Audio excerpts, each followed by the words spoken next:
The whole hero sub-level 1 looks like some sort of chicken thing. What's up, guys? It's Daz here. Billy Hair. You don't really hair. Because we're in the whole heroes. The deepest sub-level in the game. Right off the bat, we have cloaking baronets. That seems fun. But then they give you 4 male she-grubs. Isn't that fun? Nice. Then you come over here and you're missing 2 Pikmin, which confuses you. Then you get some shearwigs and more cloaking baronets. Rinse and repeat for who knows how many sub-levels. Yeah, this place, as the ship said, is crawling with enemies. It's everywhere. I expect you could probably pay off the debt with the enemies from this alone. Okay, obviously it's going to be an exaggeration and I can prove it wrong afterwards. But yeah, there's tons of enemies here. Starting off, well, it's not starting off, but we've even got creeping chrysanthemums. I mean, I've got to admit though, this first level's still pretty easy. I mean, you can see through the, creeping chrysanthemums disguise, then they're pretty easy. Sheer grubs are hardly a hassle, well they're not. Then they throw you skitter leaves, which are pretty much harmless. I mean, the worst they can do is make you lose your leaves, if that. So, seems pretty fun. Seems pretty fair. I mean, if you ever wanted to just kill everything, come to the Hole of Heroes. Just don't go too far down, because it starts getting hectic. In fact, let me kill this other creeping chrysanthemum and this shearwig with 1 purple, because purples are overpowered in this game. Hey you, I'm here now. Oh, you can see me, but you can't do anything. Your body was paralyzed. How did you feel in that moment? Did it feel nice? Were you paralyzed and getting beaten to death by flowers and leaves? Because I gotta tell you, that's the way I want to go if I'm ever gonna go. If I'm ever gonna go, because I'm immortal sometimes. I get to choose if I'm going or not. Anyway, then they throw you dwarf orange bulbs as a trap. So that means there's traps in this cave. Does that mean there's going to be reactions? No, I don't really know. My practice file does not actually have this cave footage on it, unfortunately. But I don't actually remember what's in this cave. So if you're going to hear any reactions from it, you'll get it from this playthrough. So that's a good enough compensation, right? Yeah. Now are you a creeping chrysanthemum, buddy? You are not. You are just a Margaret. Thank you. Let's go get this chestnut. I wonder what that will be called. Is it going to be called like a... I can't think of any clever name for a chestnut, I'm sorry. Just, I don't know. Container? I have no... I think that might actually be a name of an actual treasure, I don't... Oh well. Let's see what the ship says himself. 80 Pocos. Got to twice the amount of the debt now. The corpulent nut. Great, you just basically said what it is. Nut! Yes, and a dwarf orange bulbul. Look at this. They gave us 100 flower Pikmin at the beginning of this cave, and we've already lost a bunch of leaves, or a bunch of petals and flowers, so yeah. But only 1 treasure here. That's going to be a bit slow, isn't it? And there's apparently 13 treasures in this whole thing, huh? I think I might be seeing a pattern. Well, I don't really want to bother with getting any more enemies. We're missing 2 Pikmin, but that doesn't matter, because when you go down a cave, they all follow you anyway.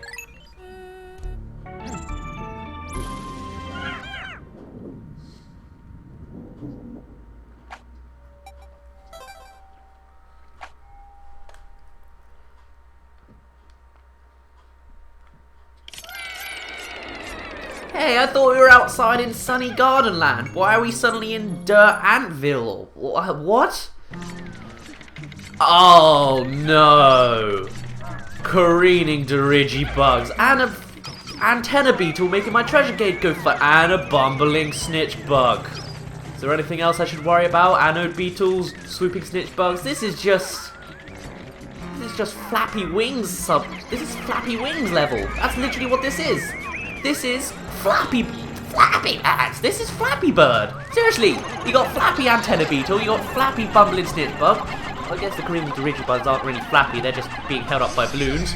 Then you got the Flappy Swooping Snitch Bug, and then the Anode Beetles, which are just there because it's the internet. I get it now, because the Anode Beetles are connecting internetually, so then it's Flappy Birds. This sub-level is Flappy Birds. Huh.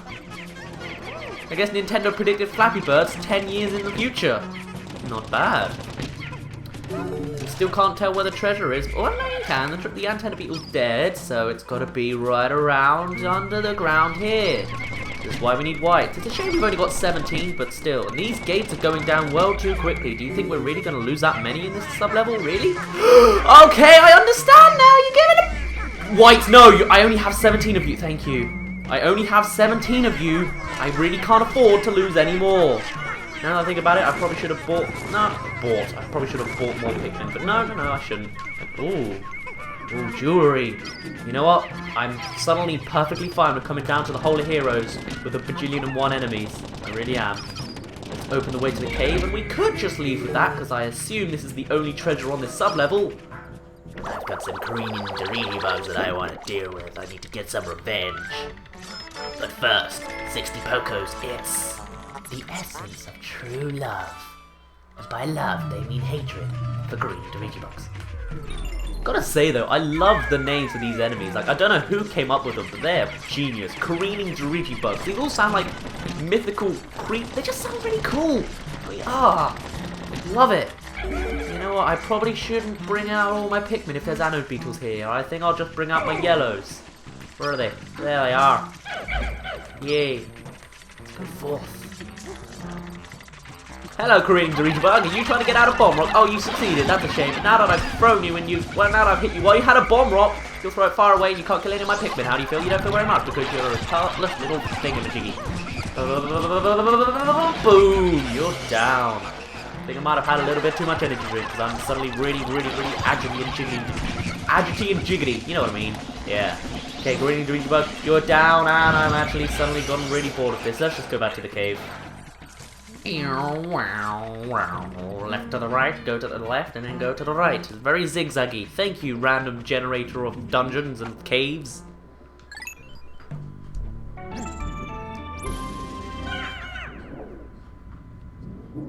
Man, we're flying through these sub-levels. This is going to be a piece of cake.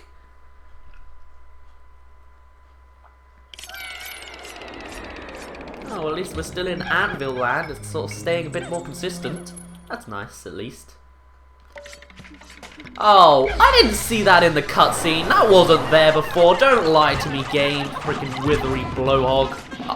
Oh, this is Blowhole Glam. They've got withering blowhogs, puffy blowhogs, watery blowhogs, and fiery blowhogs. Oh, no, actually, I haven't seen a fiery blowhog yet, but still, this is just Blowhole Land. Oh, man. I can almost imagine, like, the creators of this game just having fun with this cave, just being like, hey, I know, after we give them Flappy birds, you know, and predict the future, let's just go make Blowhole Land. It's gonna be great. And then what we can do is we can make merchandise of blowhogs and open up a Disney World-esque thing called Blowhole Land. And then everyone comes in dressed as flowers, and then we blow off all their petals and they become leaves. Yeah! I'll be honest though, if something like a Disney World-esque Blowhole Land existed, I would probably go. I'm not gonna lie, and that red's gonna drown. Oh wow, no, he dodged it, but oh Jesus, okay. Now there's the fiery blowhogs. Let's just go get the reds only. I'm gonna be cautious about this because I'm gonna be honest, I only have 20 of each one, so if I lose many, I mean I haven't lost any yet, but if I do, I'm gonna feel it. That's just the way it is. Okay, hello withering blowhog. Did you not notice me? Did you get weighed down by 15 Pikmin? You are very weak, aren't you? You can get knocked down by 15 Pikmin. Seriously? Like, actually no, 15 is a bit of a much. I don't know how heavy a Pikmin is actually. I mean, compared to us, they're probably like nothing. So what am I shouldn't even be considering this. Hello, puffy blowhog. I would love to meet you in real life. You're like a massive balloon thing, and you seem like you'd be really cuddly as long as no one cuddles you on the back. I got a question for you. If you were to get shocked and fell upside down onto the ground, would you pop yourself with your own spikes? Is that the physics? See, this is why Pikmin needs to be a real life experience, like the Oculus Rift, but you can walk into it. Because then you could find out these sort of things, you know? Find a way to paralyze it and throw it into the ground and watch it pop itself. Even though that would be incredibly painful. It's like stabbing yourself with your fingers. That sounds really gross now that I think about it. I'm going to change the subject of the story. This isn't even a story. We've got treasure here, and I think we took rid of all the blowholes. This was a small sub-level. I like this. It was fun. Just small sub-levels with loads of enemies. It's good. I like it. I might even make this be my favorite cave. Unless it starts going really crazy on me, which it probably will. I'm not gonna lie. It generally does that a lot. Let's go get this. What is it? It's a marble. We can finally complete the set with the marbles. So what is this? Crystallized knowledge, crystallized love, crystallized intelligence. That's the same as knowledge. Crystallized powers, crystallized stress. No, not stress, strength. Well, I mean, what's really the difference? What's it gonna be? Crystallized something. Don't just say it's a marble. Don't say it's a yellow essence. Don't say it's cool. Well, you can say it's cool, but what's it gonna be? What's it gonna be? Building it up. The suspense is killing me. 85 Pokos. It's Love Sphere. Really? You just broke your own pattern. You were going crystallized mind stuff, and then you just go Love Sphere. You could have at least said crystallized love or crystallized passion or something, but no. Love Sphere.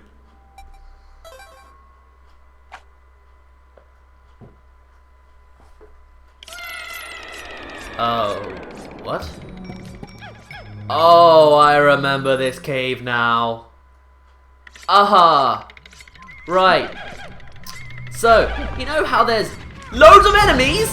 Yeah, that includes bosses! Hello, Pileated Snag number 2. So remember when I first came to the Pileated Snag level and I was like, hey, I thought there would be other Snagrits around here. Yeah, there's burrowing Snagrits here as well.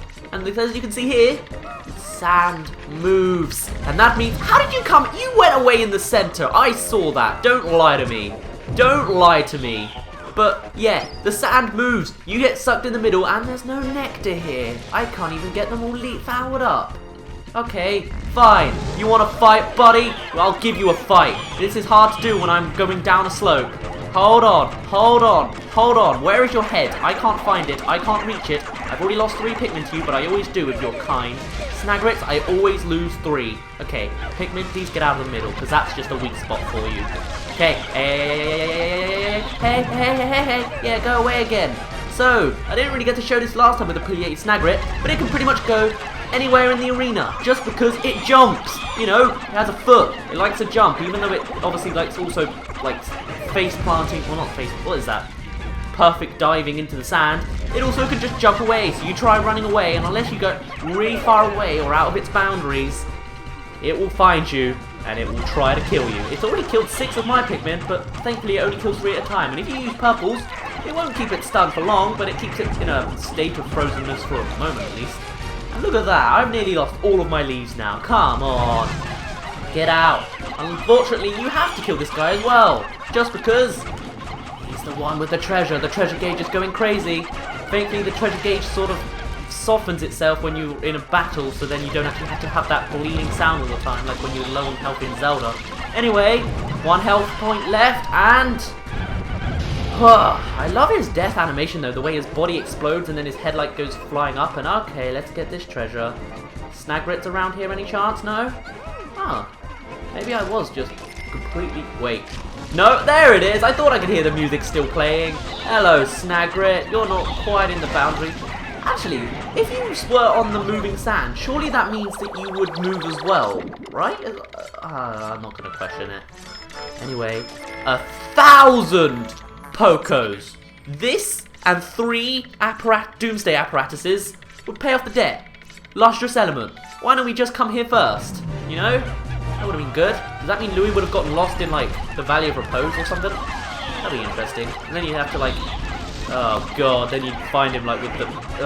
you'd find him with the Empress Bulblax that gives babies everywhere. Anyway, we don't really need to kill this guy, but he's in the way, and I feel like murder death, you know? And you've got my Pikmin, and I can't fight back. Come on, Pikmin. I've lost 12 now. That's 4 attacks that they successfully got. Luckily, they don't actually... The Pikmin don't die when they go in the center. It just moves them in the center to get picked at, but... Still... Yeah. This cave is full of enemies. It's full of bosses. It'll put a twist on them. So this one has moving ground and a second Snagrit. Yes, I hope you like fights, because we've got a lot to go through. Where's the cave at? Okay, there it is. Still, no nectar. Keep an eye on your treasure gauge just to make sure that there's actually, you know, stuff here. To make sure you don't miss it, because otherwise you have to go down there all over again.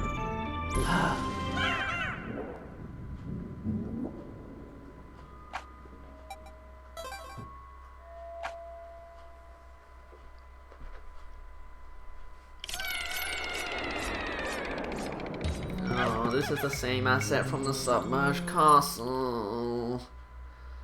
And on that note, whoa! Oh! This is a good sub-level! Never mind! I want to kill these first! I was just about to say I was going to end it off here, so then it gets to about 15 minutes of gameplay and then you get a little bit of Piklopedia stuff, but no! There's freaking unmarked spectralids everywhere, and they've given us... Don't go in the candy pot part, but still, there's loads of good stuff here. Anyway, now that they're all gone, I guess I can end it off. So, I'm going to end it off here, if you couldn't tell by the fact that I just mentioned it like 3 times in a row. Just because 15 minutes seems like a good video length to me. So, for now, my name's been Daz. You don't really care. I'll see you in a bit.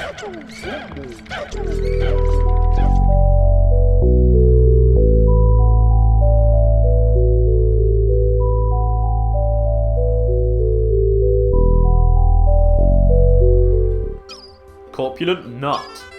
This rotund nut reminds me of the president's sizable girth. Oh wow, that's great. yeah, I can see that. Essence of true love. That's peculiar. When I gaze at this stone, all of my stress seems to wash away. I'm suddenly not so annoyed with my irritable boss and unappreciative underlings. I'm not even annoyed with the tight-fisted corporation I slave each and every day for. You've collected the Crystallized Emotion series, even though half of these don't even say crystallized. With a flashing name, you can sell anything. Love Sphere. Nah, I don't like the name of this one. According to this ship's scanners, this inanimate object has the capacity of love, or to love. Unfortunately, my love is already spoken for. Although... Olimar, please don't fall in love with a marble. Lustrous Emblem. Or element even. God, I can't read. This rare alien metal doesn't exist on Hocketate. Spelt wrong again. Whoops. When I gaze at it, I'm gripped with an overpowering sense of greed. On Hocketate, there is a valuable metal with a stunning sheen that has a similar effect. Perhaps this alluring metal is responsible for many of this planet's woes?